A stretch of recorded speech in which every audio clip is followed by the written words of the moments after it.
आप देख रहे हैं Janwadi news top 20 sponsored by Shobhit university Meerut. Shobhit university, empowering nation through education. नमस्कार, स्वागत है आपका जनवाड़ी डिजिटल न्यूज की दुनिया में। मैं हूं आपके साथ अजीत आनंद। आइए नजर डालते हैं दिन भर की खास खबरों पर। मध्य प्रदेश में हुआ दर्दनाक हादसा, नर्मदा नदी में बस गिरने से 13 यात्रियों की मौत। मध्य प्रदेश के धार जिले के खलघाट में यात्रियों से भरी महाराष्ट्र राज्य परिवहन की बस नर्मदा नदी में गिर गई, जिससे 13 यात्रियों की मौत हो गई। सभी 13 यात्रियों के शव नदी से निकाले जा चुके हैं। बस को भी क्रेन के जरिए निकाला जा चुका है। मध्य प्रदेश के गृह मंत्री नरोत्तम मिश्रा ने किया दावा, 13 से 14 यात्री बस में सवार थे। मुख्यमंत्री शिवराज सिंह चौहान बोले, हम पीड़ित परिवार के साथ हैं। मध्य प्रदेश बस दुर्घटना में 13 लोगों की मौत की पुष्टि हुई है।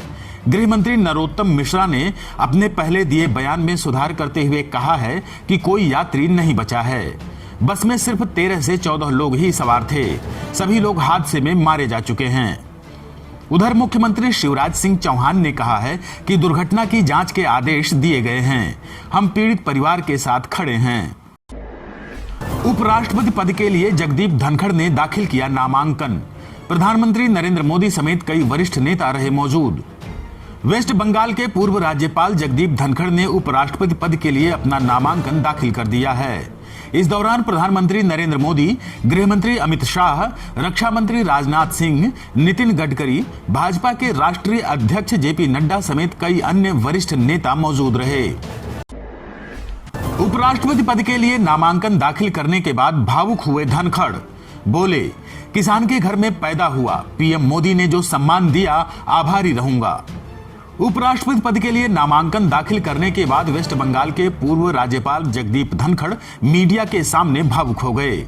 उन्होंने कहा कि मैं किसान के घर में पैदा हुआ, 6 किलोमीटर पैदल चलकर स्कूल जाता था। आज एक ऐसे परिवार के सदस्य को पीएम मोदी ने जो सम्मान और अवसर दिया है, सदा आभारी रहूंगा। राष्ट्रपति पद के लिए देश भर में हुआ मतदान। प्रधानमंत्री नरेंद्र मोदी और पूर्व पीएम मनमोहन सिंह ने डाले वोट। देश के 15वें राष्ट्रपति के लिए मतदान संपन्न हो गया है। संसद भवन और राज्य की विधानसभाओं में वोटिंग हुई है।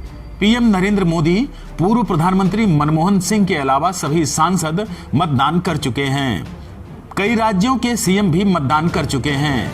राष्ट्रपति पद के लिए एनडीए उम्मीदवार द्रौपदी मुर्मू और विपक्ष के प्रत्याशी यशवंत सिन्हा के बीच मुकाबला है। 21 जुलाई को वोटों की गिनती होगी और 25 जुलाई को नए राष्ट्रपति का शपथ ग्रहण होगा।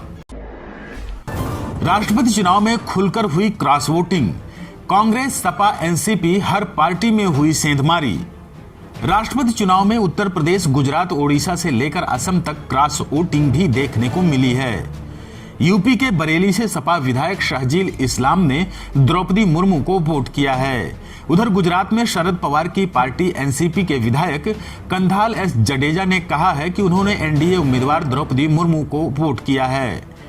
उधर ओडिशा में कांग्रेस विधायक मोहम्मद मुकीम ने कहा है कि वे कांग्रेस के विधायक हैं, लेकिन उन्होंने एनडीए उम्मीदवार द्रौपदी मुर्मू को वोट दिया है। मध्य प्रदेश में हुए बस हादसे में महाराष्ट्र सरकार ने किया मुआवजे का ऐलान। दुर्घटना में मृतक के परिजनों को 10-10 लाख रुपए देंगे सीएम एकनाथ शिंदे। मध्य प्रदेश में आज एक बड़ा हादसा हो गया है। धार जिले में एक यात्रियों से भरी बस रेलिंग तोड़ते हुए नर्मदा नदी में जा गिरी, जिससे बस में सवार ड्राइवर समेत 13 लोगों की मौत हो गई है। घटना पर दुख जताते हुए महाराष्ट्र के मुख्यमंत्री एकनाथ शिंदे ने बस दुर्घटना में मृतक के परिजनों को 10-10 लाख रुपए की अनुग्रह राशि देने का निर्देश दिया है। असम के एआईयूडीएफ के विधायक करीमुद्दीन बारभुइया ने किया बड़ा दावा। बोले, 20 से अधिक कांग्रेस विधायकों ने द्रौपदी मुर्मू को दिया वोट। असम से एआईयूडीएफ के विधायक करीमुद्दीन बारभुइया ने दावा करते हुए कहा है कि असम में कांग्रेस के विधायकों ने क्रॉस वोटिंग की है। करीमुद्दीन के मुताबिक कांग्रेस ने रविवार को बैठक बुलाई थी, जिसमें सिर्फ 2-3 विधायक पहुंचे थे। इससे साफ है कि कांग्रेस के विधायकों ने क्रॉस वोटिंग की है। उन्होंने दावा किया है कि कांग्रेस के 20 से ज्यादा विधायकों ने क्रॉस वोटिंग की है। आज से पैकेट बंद दूध, आटा, लस्सी और पनीर हो गया महंगा। अस्पतालों में प्राइवेट बेड पर भी लगेगा जीएसटी। जीएसटी काउंसिल की बैठक में डिब्बा बंद या लेबल लगे दही, लस्सी, पनीर, शहद, मछली, सूखा सोयाबीन, सूखा मखाना और मटर जैसे उत्पादों, गेहूं व अन्य अनाज के अलावा मूढ़ी या मुरमुरे पर 5% जीएसटी कर लगाया गया है। विभिन्न पेय पदार्थों के टेट्रा पैक और बैंकों की तरफ से जारी किए जाने वाले चेकबुक पर भी सेवा कर बढ़ाकर 18% कर दिया गया है। नरेंद्र बात्रा ने अंतर्राष्ट्रीय हॉकी फेडरेशन अध्यक्ष पद से दिया इस्तीफा, आईओसी की सदस्यता भी छोड़ी।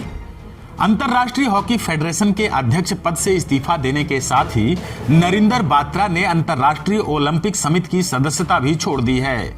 उन्होंने 3 अलग अलग पत्र लिखकर आईओए, आईओसी और हॉकी फेडरेशन से अपने पद से इस्तीफा दे दिया है।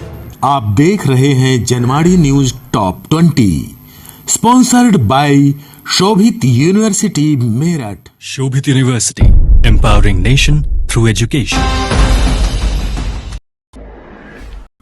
मानसून सत्र में मोदी सरकार की ओर से संसद में रखे जाएंगे 24 विधेयक।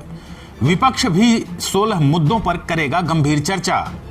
संसद के मानसून सत्र की शुरुआत आज से हो गई है। इसमें केंद्र सरकार 24 बिल पेश करने जा रही है, जिसमें डिजिटल न्यूज इंडस्ट्री के लिए press and registration of periodicals bills भी शामिल है। तो वहीं विपक्ष ने चर्चा के लिए 16 मुद्दों को सूचीबद्ध किया है, जिसमें अग्निपथ स्कीम, बढ़ती कीमतें जैसे मुद्दे शामिल हैं। देश भर में सावन के पहले सोमवार को शिवालयों में उमड़े श्रद्धालु। हर हर महादेव के जयकारों से गूंजे मंदिर। सावन का पवित्र महीना शुरू हो चुका है। सावन का महीना भगवान शिव को समर्पित होता है। देश भर के मंदिरों में सावन के पहले सोमवार को बड़ी संख्या में श्रद्धालुओं ने भगवान शिव का जलाभिषेक किया। मेरठ के प्रसिद्ध औघड़नाथ मंदिर से लेकर बागपत जिले के पुरा महादेव मंदिर में आज सुबह तड़के ही भक्तों की लंबी कतारें लगनी शुरू हो गईं।